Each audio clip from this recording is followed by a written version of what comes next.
আমার পক্ষ থেকে তো আলাদা কোনো কিছু বলার না, যে পুরো দেশের মানুষই একই কথা বলছে।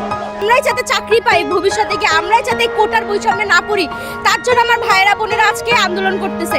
এখন কালকে যখন আমার ভাইয়েরা বোনেদের উপর গায়ে হাত তুলছে, তো আমরা তো তখন বসে থাকতে পারবো না। তারা আমাদের জন্য করছে, আমরাও তাদের জন্য করব। এবং দেশের মানুষ যখন সবাই একসাথে কোনো ন্যায্য দাবি রাখে, তখন সেটা একটু হলেও মাথায় আনা দরকার যে সেটা ফেলে দেওয়ার মতো না।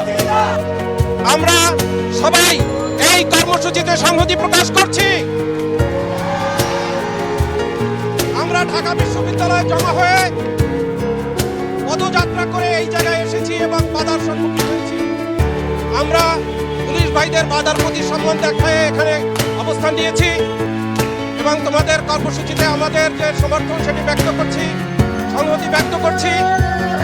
ছাত্রছাত্রীদের যে কোনো ন্যায্য দাবিতে আগামীতেও ঢাকা বিশ্ববিদ্যালয় সহ বিভিন্ন বিশ্ববিদ্যালয়ের শিক্ষকদের সংহতি সমর্থন থাকবে প্রত্যাশা ব্যক্ত করি।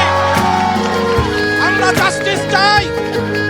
আর কোনো ছাত্রছাত্রীদের মুখে গুলি করা হবে না, আর কোনো ছাত্রছাত্রীকে নির্যাতন করা হবে না।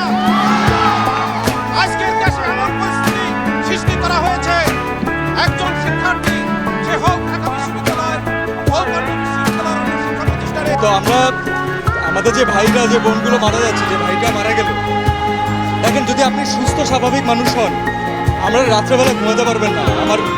আমার কানে এখনো বাজে যে কারো পানি লাগবে।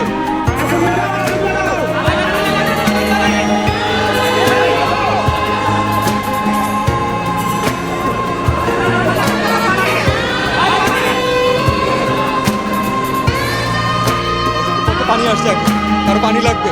তো এটা যতদিন মাথায় থাকবে ততদিন পর্যন্ত আমরা শান্তিতে ঘুমাতে পারবো।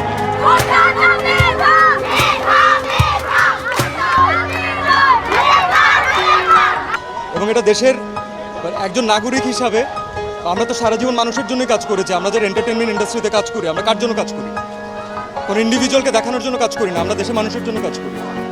তো আজকে তাদের যে ছাত্ররা, যারা ইয়াংরা, যারা হচ্ছে আমাদের মেইন অডিয়েন্স, যাদের আমাদেরকে প্রয়োজন, আমরা যদি তাদের সাথে না দাঁড়াতে পারি তাহলে আসলে কেন কাজ করলাম? এর থেকে কাজ না করা ভালো, অন্য কোনো কিছু করা বেটার।